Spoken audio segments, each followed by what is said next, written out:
agendanya kita yang pertama yaitu pembukaan, yang kedua capaian umum yang akan kita capai, yang ketiga pemahaman inti, yang keempat eksplorasi konsep, dan yang terakhir adalah refleksi. Yang pertama pembukaan, marilah kita membuka acara ini dengan bacaan basmalah bersama-sama. Bismillahirrahmanirrahim. Yang kedua yaitu capaian umum. Nah, capaian umum nanti kita di sini belajar bersama yaitu dengan memahami konsep pendidikan teknologi Hajar Dewantara yang dihubungkan dengan konsep budaya dan lingkungan positif di sekolah yang berpihak pada murid. Dan yang kedua, melakukan evaluasi dan refleksi tentang praktik disiplin dalam pendidikan Indonesia secara umum untuk mendapatkan pemahaman baru mengenai konsep disiplin positif untuk menciptakan murid dengan profil pelajar Pancasila. Dan yang terakhir, yang kita memahami peran sebagai guru untuk membangun budaya positif dengan menerapkan konsep disiplin positif dalam berinteraksi dengan murid. Nah, yang pertama, ini kita setuju atau tidak setuju? Yang pertama, hukuman dapat mendisiplinkan anak. Setuju atau tidak? Ya? Tidak setuju. Oke. Terus yang kedua, pemberian hukuman dengan hal positif seperti membaca atau membersihkan halaman sekolah dapat meningkatkan disiplin anak. Setuju atau tidak? Setuju. Oke. Yang ketiga, memberi penghargaan dapat meningkatkan motivasi belajar anak. Setuju? Oke, terima kasih. Tadi ini kita yang tidak setuju yang nomor 1, guys. Oke, masuk ke dalam pembahasan. Nah, kita nanti membahas ke-6 ini, guys. Disiplin positif dan nilai pendidikan, kemudian teori motivasi, hukuman, penghargaan, restitusi, dan yang ketiga keyakinan kelas, yang keempat kebutuhan dasar manusia dan dunia berkualitas, kemudian restitusi dengan 5 posisi kontrol dan restitusi segitiga restitusi. Nah, ini ada perubahan paradigma. Misal ada, ini hanya perumpamaan saja. Ada A itu Anda, deh, dan B itu teman Anda. Nah, coba kira-kira ada secari kertas kecil, kemudian tulis benda atau sesuatu, hanya perumpamaan saja, kemudian diletakkan di salah satu tangan Anda dan genggam dengan segala daya. Buatlah sebuah kepalan. Nah, teman Anda B akan mencoba dengan sekuat tenaga dan berbagai cara, istilahnya merayu. Kemudian B bisa juga teman Anda ya membujuk, mengancam, menghardik, merayu, menyuap, apa saja Anda bisa membuka tangan Anda. Coba saya mau ini hanya perumpamaan saja. Jadi mungkin dari Bu Eni yang menggenggam kertas itu, kemudian Bu ya pura-pura saja tidak apa-apa pesannya. Dan Bu Ning nanti bagaimana merayu, membujuk agar Bu Eni mau membuka kepala tangannya. Jadi biar bisa tahu apa yang dibawa oleh Bu Eni. Monggo.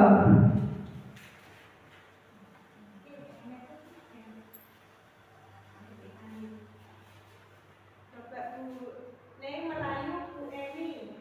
Belajar merayu.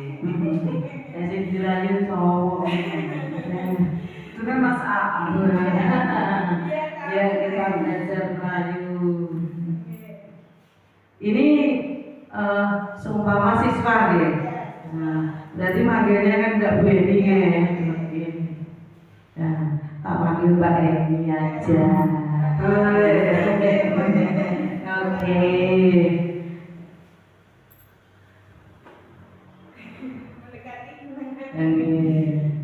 Mbak Eni, tolong ya tangannya dibuka. Nanti kalau istirahat tak tumbas jajan. Mau nggak? Mau nggak? Nggak mau Mbak.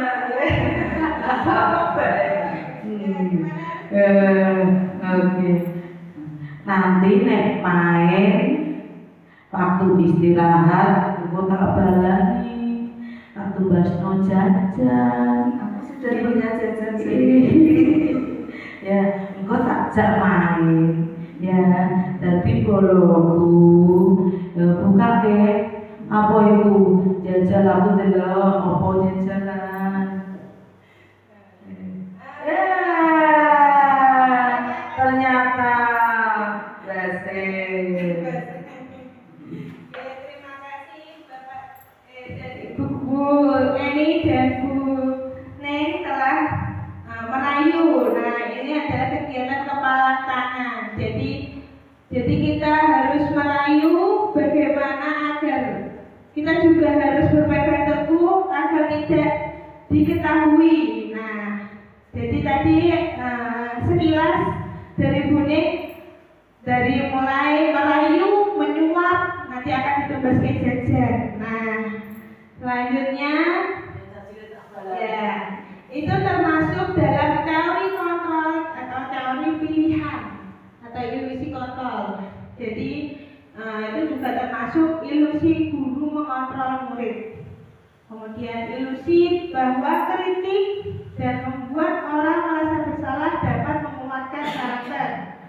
Dan yang ketiga, ilusi bahwa semua penguatan positif efektif dan bermanfaat. Dan yang keempat, ilusi bahwa orang dewasa memiliki hak untuk memaksa. Nah, ini ada perubahan paradigma stimulus respon teori kontrol atau teori pilihan. Nah, stimulus dari respon kita mulai ya. Kita mencoba mengubah orang agar berpandangan sama dengan kita. Nah, teori kontrolnya bagaimana? Kita akan berusaha memahami pandangan orang lain tentang dunia. Nah, kemudian ada lagi dari respon, perilaku buruk dilihat dari suatu kesalahan. Nah, teori kontrolnya, semua perilaku pasti memiliki tujuan, tak salah atau benar. Kemudian stimulus responnya, orang lain bisa mengontrol saya. Tapi teori kontrolnya hanya Anda yang bisa mengontrol diri Anda, seperti yang tadi. Jadi hanya Bu Eni yang bisa mengontrol, walaupun orang lain bisa mengontrol, kalau bukan. Tapi orang lain cuma Anda sendiri yang bisa mengontrol diri Anda. Kemudian stimulus responnya tadi, saya bisa mengontrol orang lain. Nah, teori kontrolnya, Anda tidak bisa mengontrol orang lain. Nah, kemudian stimulus responnya, pemaksaan ada pada saat bujukan gagal. Nah, kalau bujukan gagal pasti langsung dilanjutkan dengan pemaksaan. Mau gak mau bukan? Nah, teori kontrolnya ada kolaborasi dan konsensus menciptakan pilihan-pilihan baru, dibuka atau tidak. Nah, kemudian stimulus responnya, model berpikir menang atau kalah. Jadi merasa dibujuk bisa, jadi aku menang. Nah, jadi teori kontrolnya, model berpikir menang dengan menang, sama-sama menang. Nah, ini ada teori kontrol teorinya dari Dr. William Glasser. Ada 4. Yang pertama, Anda tidak bisa mengontrol orang lain, hanya Anda yang dapat mengontrol diri Anda. Seperti makna disiplin, jadi belajar kontrol diri dengan menggali potensi kita agar tercapai tujuan mulia, yaitu sesuatu menjadi seseorang yang kita inginkan berdasarkan nilai-nilai yang kita hargai. Kemudian yang kedua, semua perilaku memiliki tujuan, motivasi. Nah, itu termasuk motivasi ada dua, untuk menghindari hukuman atau untuk mendapatkan imbalan. Nah, nanti setelah mendapatkan imbalan, ada namanya untuk menghargai diri sendiri. Nah, setelah menghargai diri sendiri, nanti akan ada nilai-nilai kebajikan. Dan kemudian ini masih masuk ke dalam model berpikir ya, masih menyatu dalam segitiga restitusi keyakinan kelas. Nah, nanti akan kita bahas di akhir. Kemudian ada realitas 5 kebutuhan dasar manusia. Yang pertama bertahan hidup, yang kedua penguasaan, yang ketiga kasih sayang dan rasa aman, rasa diterima, kemudian kesenangan, dan yang terakhir adalah kebebasan.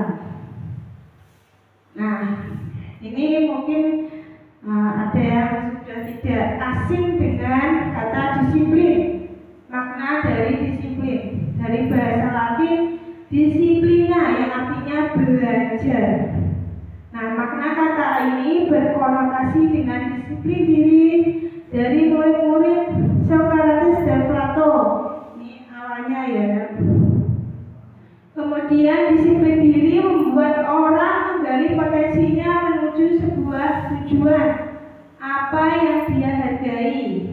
Kemudian dalam budaya kita, makna kata disiplin juga bisa berubah menjadi sesuatu yang dilakukan seseorang pada orang lain untuk mendapatkan kepatuhan. Kecenderungan umumnya menghubungkan kata disiplin dengan ketidaknyamanan, mau gak mau istilahnya, bukan dengan apa yang kita hargai atau pencapaian suatu tujuan mulia, entah itu ingin mendapatkan penghargaan, disiplin, masuk setiap hari, tidak pernah absen, kemudian itu juga termasuk disiplin dari mulai peraturan kelas. Ini adalah contoh-contoh nilai kebajikan universal. Jadi nilai-nilai kebajikan adalah sifat-sifat positif manusia yang merupakan tujuan mulia yang ingin dicapai setiap individu.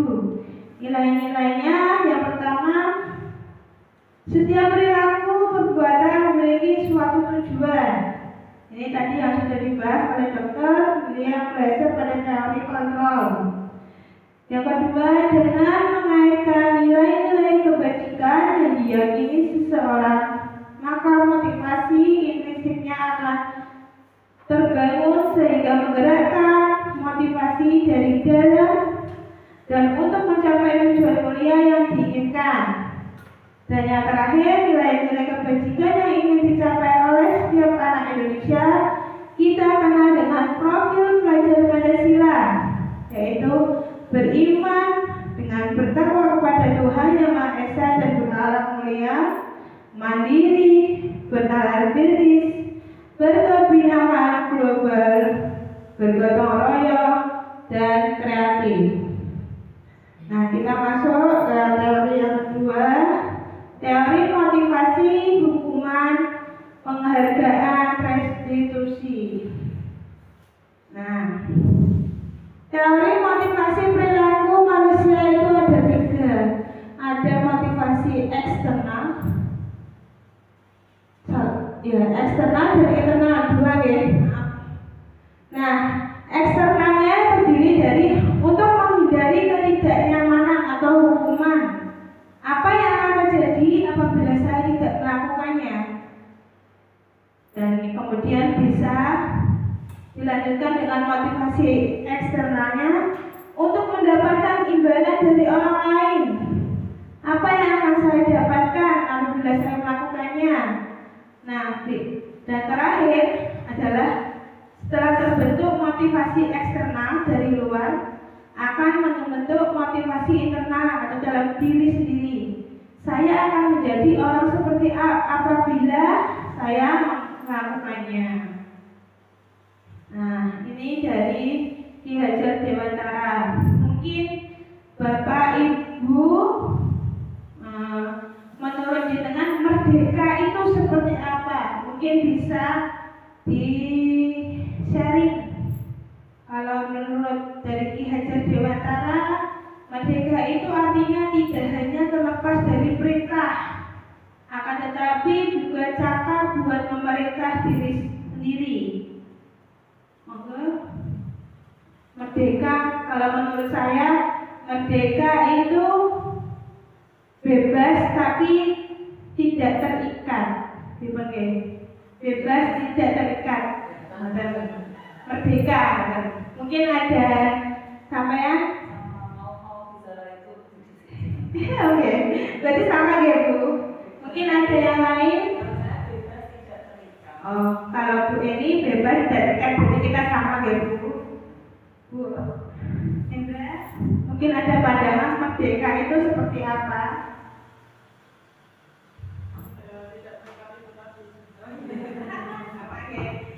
Berarti sama saja, independen istilahnya ya, merdeka. Ya, independen. Kemudian selanjutnya dihukum oleh penghargaan. Tadi kita yang pertama hukuman tidak setuju itu ya. Nah, ini kita bahas dihukum oleh penghargaan. Karena penghargaan itu berlaku sama, bisa jadi hukuman. Nah, artinya meminta atau membujuk seseorang melakukan sesuatu untuk memenuhi suatu tujuan tertentu dari orang yang meminta atau membujuk. Dorongan eksternalnya akan ada faktor ketergantungan. Nah, ini beberapa dampak dari pemberian hadiah penghargaan. Yang pertama, pengaruh jangka pendek dan jangka panjang. Kemudian penghargaan menghukum. Kemudian penghargaan mengurangi ketepatan. Penghargaan tidak efektif dan penghargaan merusak hubungan. Jadi kalau dari saya simpulkan dari sini itu penghargaan itu ada baik dan ada buruknya. Takutnya kalau anak terlalu banyak penghargaan itu nanti terlena. Jadi saya sendiri penghargaan itu juga termasuk dengan hukuman. Nah, kita akan bahas selanjutnya. Nah, dihukum oleh penghargaan, hukuman.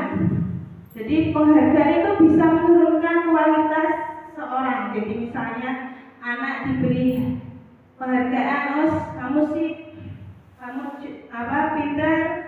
Nanti anak itu bisa menurunkan kualitasnya. Misalnya kamu misalnya dikasih penghargaan pintar, dia merasa pintar.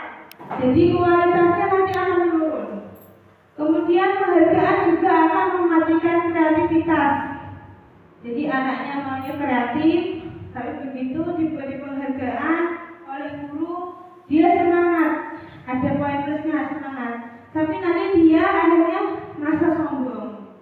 Seperti itu. Kemudian penghargaan juga mengurangi motivasi intrinsik dari dalam. Misalnya di penghargaan pintar, terus dia merasa pintar, akhirnya tidak mau belajar. Begitu. Selanjutnya, nah ini ada yang namanya apresiasi. Nah, jadi bukan hanya penghargaan ya. Jadi bentuk programnya, kebajikannya apresiasi. Nah, jadi diberi pengakuan secara khusus, kemudian secara pribadi dan kepada semua murid bergantian. Jangan hanya satu orang diumumkan gitu, nanti anaknya itu mengurangi motivasinya. Kemudian beri pengakuan secara konsisten biar anak itu tidak menurun. Kemudian fokus pada proses. Nah, ini contohnya. Pembukanya bisa ini. Kemarin saya perhatikan langsung nilai kebajikannya diungkapkan. Rasa empatimu besar sekali. Situasinya kemudian baru di akhir. Pada saat menolong murid baru di kelas kita. Jadi kalau ingin memberikan pengakuan atau apresiasi bisa dimulai dari pembuka. Saya menghargai, terima kasih untuk apa? Saya menghargai apa, terus kemarin saya perhatikan apa.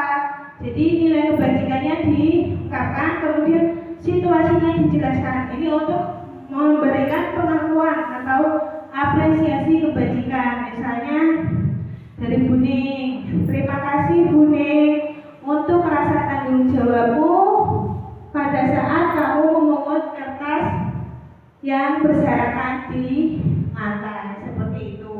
Itu adalah contoh pengakuan atau apresiasi kebajikan. Nah, ini saya mau tanya, kira-kira ini hukuman atau konsekuensi? Yang pertama, mencatat 100 kali di dalam buku kalimat, saya tidak akan terlambat lagi karena terlambat ke sekolah. Kira-kira hukuman atau konsekuensi ya? Hukuman. Betul Bu. Kemudian lari mengelilingi lapangan basket 2 kali karena terlambat hadir di sekolah. Hukuman. Ya. Kemudian yang ketiga, murid diminta untuk push up 13 kali karena tidak menggunakan masker ke sekolah. Hukuman atau konsekuensi? Ya, hukuman. Kemudian yang keempat, menggantikan kertas tugas teman yang telah dicoret-coret. Ya, betul, konsekuensi. Oke. Kemudian membersihkan tumpahan air di meja tulis karena tersenggol. Ya, konsekuensi. Kemudian murid disuruh untuk menggunakan sepatu seharian di sekolah karena tidak menggunakan sepatu hitam. Konsekuensi atau hukuman? Ya, hukuman. Jadi kita cek. Kemudian lari mengelilingi lapangan basket 2 kali karena terlambat 10 menit untuk pelajaran PJOK. Hukuman. Oke, nanti kita bahas. Ini ada yang salah. Tadi yang paling akhir ya. Lari mengelilingi lapangan basket 2 kali karena terlambat 10 menit untuk pelajaran PJOK. Ini termasuk konsekuensi. Karena yang masih dalam pelajaran PJOK anak-anak berlari. Kalau yang lainnya sudah benar ya. Konsekuensi dan hukuman. Ya, terima kasih Bapak Ibu telah berpartisipasi menjawab pertanyaan hukuman atau konsekuensi. Nah, ini perbedaan hukuman dan konsekuensi ini. Kalau hukuman itu sesuatu yang menyakitkan, biasanya ini anak-anak jadi dendam. Nah, konsekuensi itu sesuatu harus terjadi. Jadi biasanya dilakukan kesepakatan kelas. Misalnya tidak mengerjakan, nanti ditambah tugas tambahan. Kemudian hukuman itu membuat anak sakit fisik maupun hati untuk jangka waktu yang lama. Kalau konsekuensi, anak merasa tidak nyaman dalam jangka waktu yang pendek, hanya waktu sementara. Kemudian kalau hukuman, anak pasti membenci kedisiplinan. Konsekuensi, anak menghargai disiplin. Jadi konsekuensi agar anak menghargai disiplin. Kalau hukuman pasti paksaan. Kalau konsekuensi ada stimulus, pasti ada tanggapan. Dan seterusnya. Selanjutnya, ini tadi sudah dibahas hukuman konsekuensi. Nah, ini dibahas restitusi. Apa itu restitusi? Restitusi adalah proses menciptakan kondisi bagi murid untuk memperbaiki kesalahan mereka sehingga mereka bisa kembali pada kelompok mereka dengan karakter yang lebih kuat. Karena restitusi juga merupakan proses kolaboratif yang mengajarkan murid untuk mencari solusi untuk masalah mereka dan membantu murid berpikir tentang orang seperti apa yang mereka ingin jadi dan bagaimana mereka harus memperlakukan orang lain. Saya izin sambil duduk ya, mas-mas. Izin sambil duduk. Nah, ini identitas gagal ada dua, identitas gagal dan identitas sukses. Nah, hukuman itu berarti termasuk identitas gagal. Jadi negatif ya. Kalau identitas sukses ada dua, konsekuensi dan restitusi. Konsekuensi itu bersifatnya netral. Kalau restitusi itu berarti berdampak positif. Nanti kita bisa bahas selanjutnya. Nah, ini bisa kasih contoh. Kemarin saya berlatih segitiga restitusi dengan anak alumni kelas 6. Nah, restitusi itu jadi korbannya itu mendapatkan ganti. Kalau hukuman, korbannya mendapatkan keadilan. Jadi ada penggantian. Kemudian masalahnya pasti terpecahkan. Kalau hukuman pasti nanti pelakunya agresif, nggak terima, emoh. Kemudian dari restitusi yang bisa ditanyakan, apa yang kamu yakini? Ini sebagai posisi manajer. Nah, konsekuensi berarti hanya mampukah kamu melakukannya. Kalau hukuman bedanya, peraturannya adalah ini, jadi kamu harus ini. Gitu. Itu perbedaan hukuman, konsekuensi dan restitusi. Ya, selanjutnya, ciri-ciri restitusi ada 9. Yang pertama, bukan untuk menebus kesalahan, namun untuk belajar dari kesalahan. Yang kedua, memperbaiki hubungan. Dan yang ketiga, restitusi itu tawaran, bukan paksaan. Dan yang keempat adalah restitusi itu menuntun untuk melihat ke dalam diri. Dan yang kelima, restitusi itu mencari kebutuhan dasar yang mendasari tindakan. Dan yang keenam, restitusi adalah diri dengan cara yang paling baik. Kemudian yang ketujuh, restitusi fokus pada karakter, bukan tindakan. Kemudian yang kedelapan, restitusi fokus pada solusi. Dan yang terakhir, restitusi itu mengembalikan murid yang berbuat salah pada kelompoknya. Jadi kalau restitusi menurut saya, anak berbuat kesalahan itu tidak apa-apa karena wajar. Anak berbuat salah itu wajar. Jadi kalau restitusi ini menganggapnya anak berbuat salah wajar. Jadi harus kita maklumi, tapi dia harus mengerti dia melakukan kesalahan. Selanjutnya keyakinan kelas. Mungkin Bapak Ibu di sekelas awal pembelajaran sudah melakukan keyakinan kelas. Nah, ini hanya sedikit berbagi ya. Nah, mengapa tidak peraturan saja? Kenapa harus keyakinan kelas? Nah, jadi kita itu mengapa kita harus memiliki peraturan menggunakan helm dan mengendarai kendaraan roda 2? Ada peraturannya ya. Kemudian mengapa kita memiliki peraturan 3M? Menggunakan masker, mencuci tangan, menjaga jarak. Itu peraturan. Nah, kemudian mengapa kita memiliki peraturan harus datang tepat waktu pada saat mengikuti pelarian?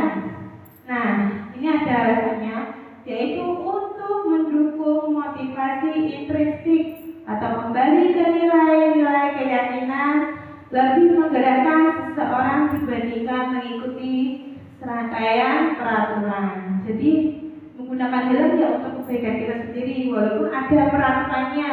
Tidak menggunakan helm nanti ditilang atau ya. Jadi ada ini untuk keyakinan kelas, untuk kebaikan diri.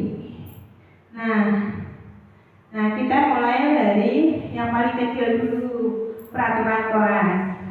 Peraturan kelas ini kita kembangkan menjadi keyakinan kelas dan akan menjadikan lingkungan positif dan akhirnya tercipta budaya positif apabila itu terlaksana. Nah, kira-kira yang mana ya? Yang merupakan keyakinan kelas yang kanan apa yang ini? Yang keyakinan kelas. Di situ ada tekad dharma, persatuan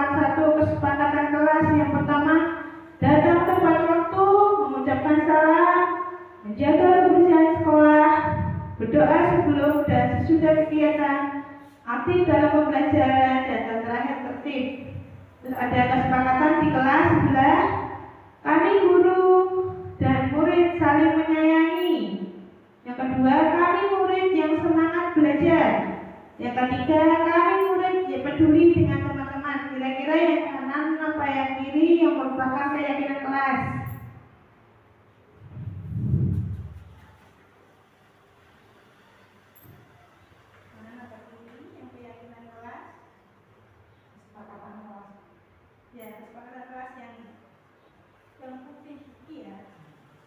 Ya, kesepakatan kelas yang ABC ini.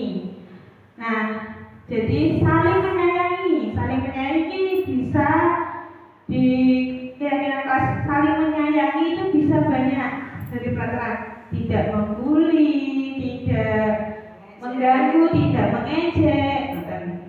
Kalau yang B, semangat, dari kata semangat keyakinan kelas bisa jadi peraturan dalam tepat waktu, terus belajar dengan sungguh-sungguh, itu juga termasuk keyakinan kelas dari kata semangat.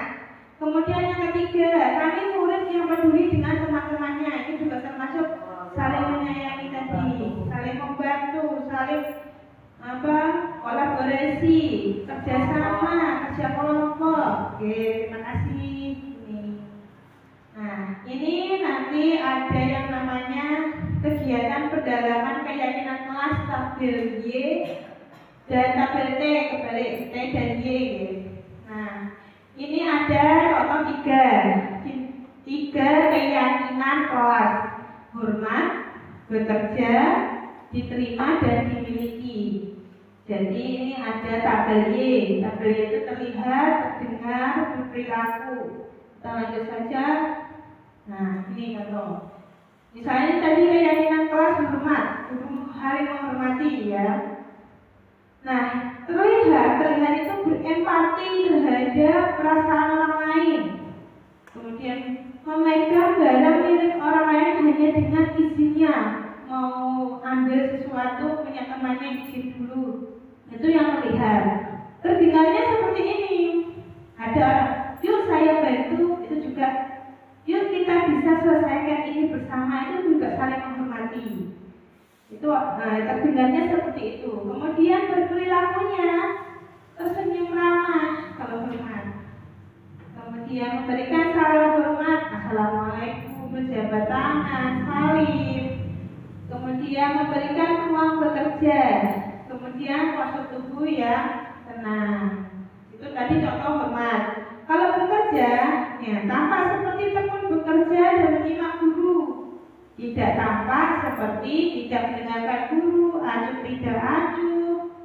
Ya, selanjutnya. Nah ini, kira-kira apakah ini peraturan? Dan ini kan ada peraturan. Kira-kira keyakinan kelasnya tentang mengenai apa? Yang pertama, selalu kembalikan buku ke tempatnya. Kira-kira keyakinan kelasnya apa?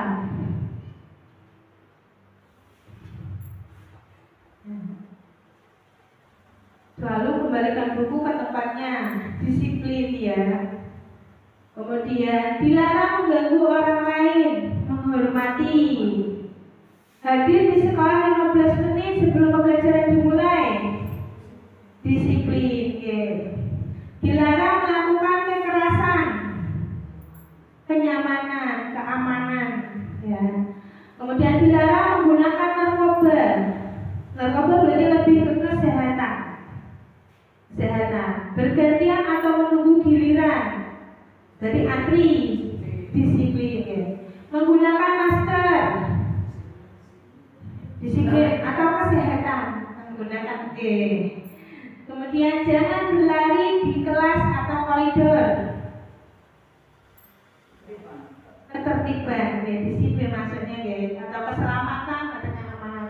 Ini termasuk keyakinan kelas dari mulai tanggung jawab, ya, harus selalu disiplin juga masuk ya tanggung jawabnya. Kemudian tidak mengganggu orang lain, berarti keyakinan kelasnya menghormati orang lain. Kita selanjutnya ya. Selanjutnya, kebutuhan dasar manusia dan dunia berkualitas. Nah, ini ada 4. Kebutuhan kasih sayang dan diterima, kemudian penguasaan, kesenangan, dan kebebasan. Contoh, ada kasus seperti ini. Ada anak yang tidak membawa sepatu hitam. Sepatu hitam karena lupa, tidak karena terburu-buru, jadi lupa tidak menggunakan sepatu hitam, langsung dipakai sepatu coklat. Nah, ini misalnya. Nah, di sekolah itu pasti kebutuhan dasarnya anak itu tersebut pasti ingin mendapatkan kasih sayang, diterima, dia tidak dihukum. Diterima alasannya karena terburu-buru itu tadi. Nah, tidak termasuk dan penguasaan, dia ingin dia tidak apa-apa menggunakan sepatu hitam coklat itu ya. Kemudian ada kebutuhan dasar kesenangan. Nah, kesenangannya agar tidak dihukum. Kemudian ada kebebasan, tapi ini juga untuk bertahan hidup. Nah, ini jadi kita harus nanti ada namanya segitiga restitusi. Nanti kita akan lanjutkan selanjutnya. Ini posisi kontrol. Ya, motif 5 posisi kontrol kita ada 5: penghukum, pembuat rasa bersalah, sebagai teman, sebagai pemantau, atau sebagai manajer. Ini contohnya. Untuk menghindari hukuman, biasanya guru sebagai penghukum itu pasti akan menunjuk-nunjuk, kamu salah. Itu sebagai penghukum. Kalau membuat rasa bersalah, pasti ibu kecewa kamu melakukan seperti ini, seperti ini. Itu adalah guru sebagai pembuat rasa bersalah. Kemudian kalau sebagai teman, membuatkan alas-alasan. Kamu kenapa kok datang terlambat, misalnya. Ditanyakan alasannya, mendekati anak sebagai teman. Kemudian ada juga sebagai pemantau. Pemantau ini kita hanya mengamati murid. Ayolah lakukan ini, peraturannya apa? Kita hanya menanyakan kepada anak pemahamannya itu seperti apa. Kalau sebagai manajer kita mengajukan pertanyaan, apa yang kamu yakini dari peraturan keyakinan kelas? Kemudian bagaimana cara kita bisa memperbaiki keadaan sebagai diri sendiri. Dampaknya pada murid apa?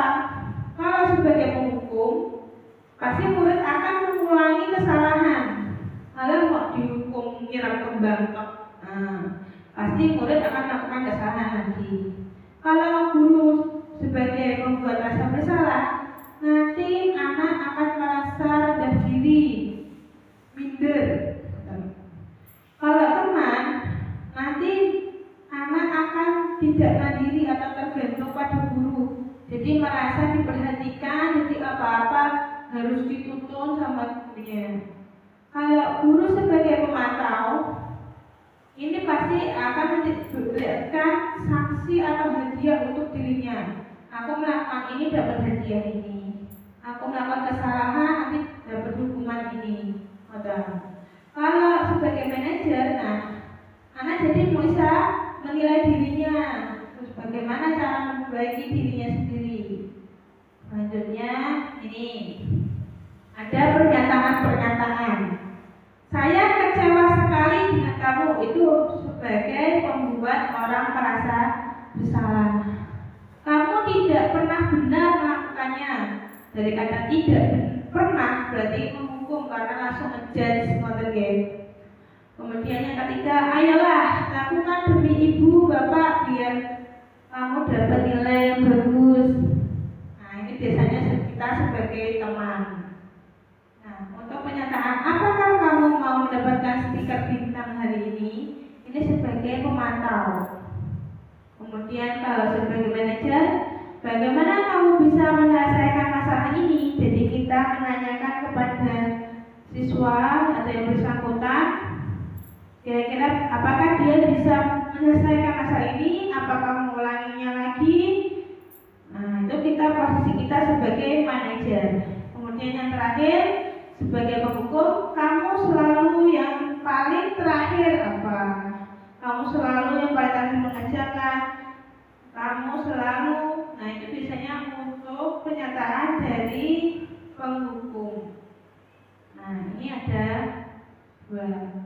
Peraturan pemantau konsekuensi hadiah itu bergerak di antara nilai-nilai manajer untuk membaginya. Jadi kalau hukuman, kalau kamu tidak terlambat, kalau kamu tidak melakukan ini, saya akan, nah itu konsekuensi. Kemudian kalau yang apa yang kamu yakini, bagaimana memperbaiki masalah ini? Nah, dari kata memperbaikinya kita berdua mendapatkan apa yang kita butuhkan. Ini termasuk nilai-nilai manajer. Nah, selanjutnya ini segitiga restitusi. Jadi semua pembelajaran tadi berkaitan dengan segitiga restitusi. Nah, segitiga restitusi ini ada yang pertama, menstabilkan identitas. Setiap orang pasti pernah melakukan kesalahan. Kamu bukan satu-satunya yang pernah melakukan kesalahan ini. Bu Fitri juga pernah melakukan kesalahan ini. Kemudian setelah menstabilkan identitas pada anak, dilanjutkan dengan validasi kebutuhan. Misalnya dengan pernyataan, adakah cara yang efektif untuk mendapatkan apa yang kamu butuhkan? Terus kamu pasti punya alasan mengapa melakukan itu. Ini untuk validasi kebutuhan. Kenapa kok melakukan itu? Alasannya apa? Misalnya tadi terlambat karena terburu-buru. Kemudian setelah itu kita menanyakan keyakinan. Nah, keyakinan itu kan tadi nilai-nilai yang sudah disepakati dari awal pembelajaran. Nah, biasanya ditanyakan kalau terlambat berarti tidak disiplin waktu. Kamu nilai-nilai apa yang telah kita sepakati? Kita sepakat kita harus disiplin waktu misalnya. Nah, jangan seperti itu. Kemudian kamu ingin menjadi orang seperti apa? Tidak akan mengulangi kesalahan. Nah, seperti itu. Jadi kita sebagai guru kalau bisa melaksanakan segitiga restitusi ada 3 tahapan: menstabilkan identitas, validasi kebutuhan, kemudian dan terakhir menanyakan keyakinan agar anak ini dapat memperbaiki kesalahannya dan tidak diulangi lagi. Nah, ini contoh untuk menstabilkan identitas. Untuk membuat anak yang merasa gagal karena berbuat salah menjadi positif terhadap dirinya. Jadi guru berkata berbuat salah itu hal manusiawi, tidak ada manusia yang sempurna. Bapak Ibu juga pernah berbuat salah. Kita pasti bisa merasakan masalah ini. Bapak Ibu tidak tertarik untuk mencari tahu siapa yang benar, siapa yang salah. Bapak atau Ibu lebih tertarik untuk menyelesaikan masalah. Kalau kamu menyalahkan dirimu sendiri, apakah kamu bersikap baik pada dirimu sendiri? Nah, ini adalah contoh pernyataan dari menstabilkan identitas. Jadi anak tahu dia telah melakukan kesalahan. Kemudian yang kedua, validasi kebutuhan. Nah, ini dia membantu murid mengenali basic atau kebutuhan dasar yang ingin dipenuhi ketika melakukan kesalahan itu.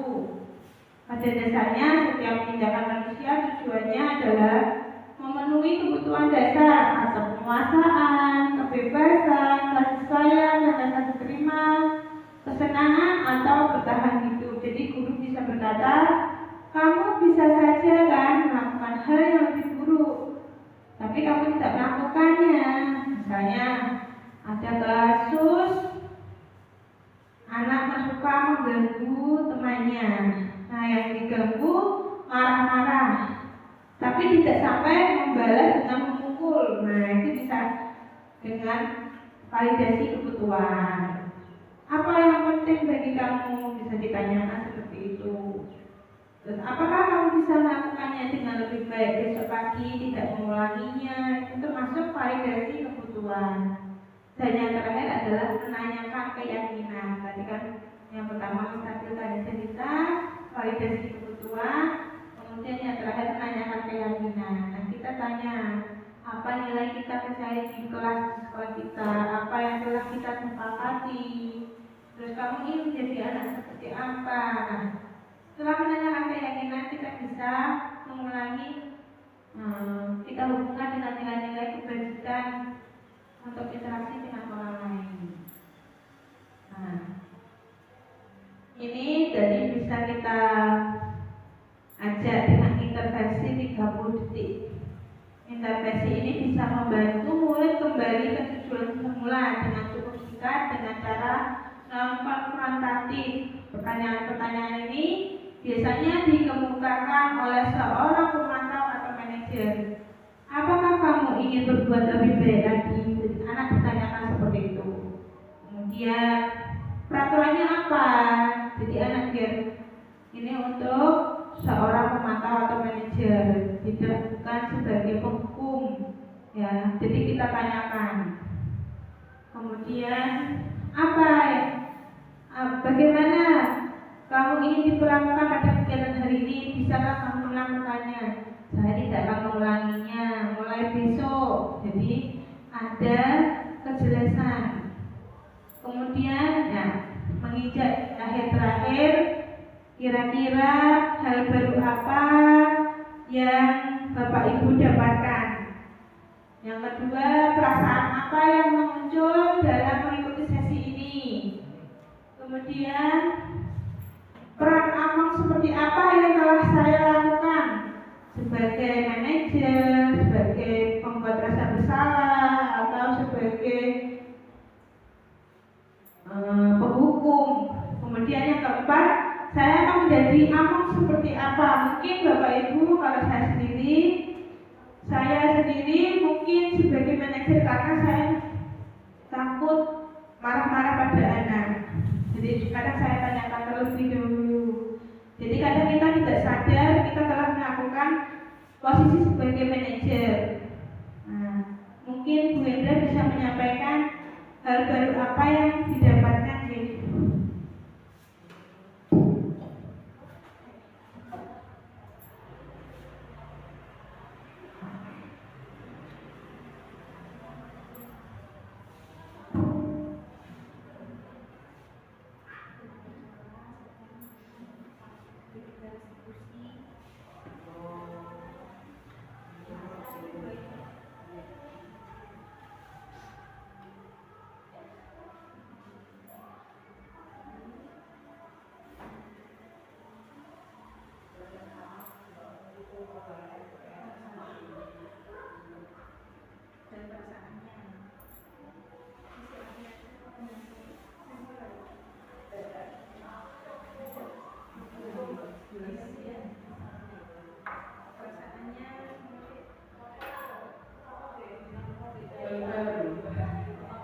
baru yang tadi saya sampaikan mengenai makna disiplin, motivasi, mau seperti apa,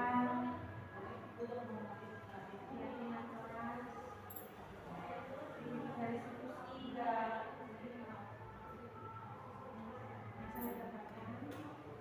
Ya, hal baru yang saya dapatkan yaitu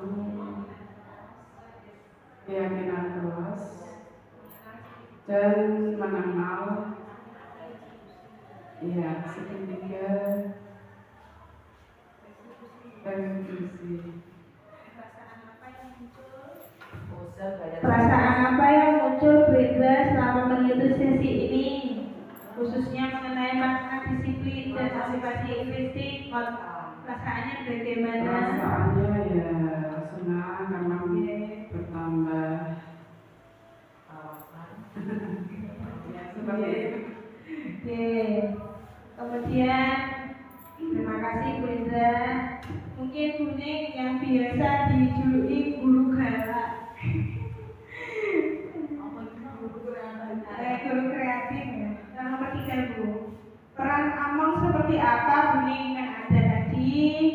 Nah, sebagai hukum, sebagai pembuat rasa bersalah, terus sebagai teman, sebagai manajer, dan sebagai pemantau. Nah, kira-kira kalau bullying selama ini, kira-kira bullying sebagai peran Among seperti apa? Untuk saya karena jadi wali kelas 1, suaranya habis, suaranya hilang.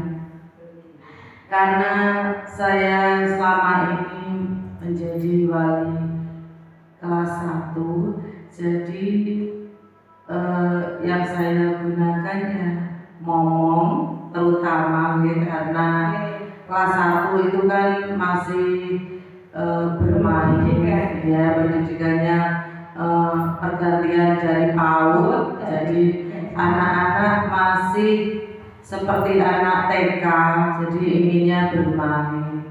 Jadi yang saya terapkan ya itu tadi ngomong Sebagai teman, ya, sebagai teman, sebagai ibu, seperti itu. Terima kasih Bu Ni. Monggo Bu Eni Bu Dewi menyampaikan perasaan dan peran Among seperti apa yang sudah dilaksanakan selama mengajar di SD 1 Depok. Monggo.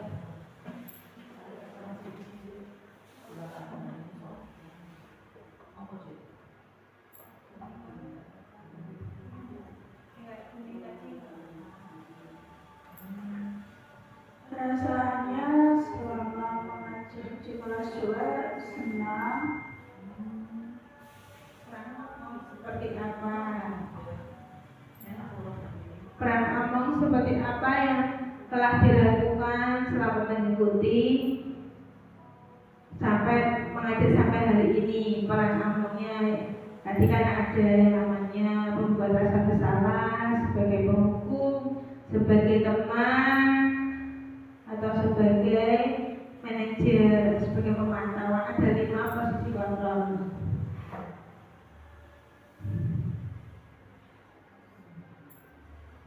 Sebagai teman, soalnya yang naik kelas 2 ini sering nangis, jadi kayak banyak ngomong, harus menenangkan guru.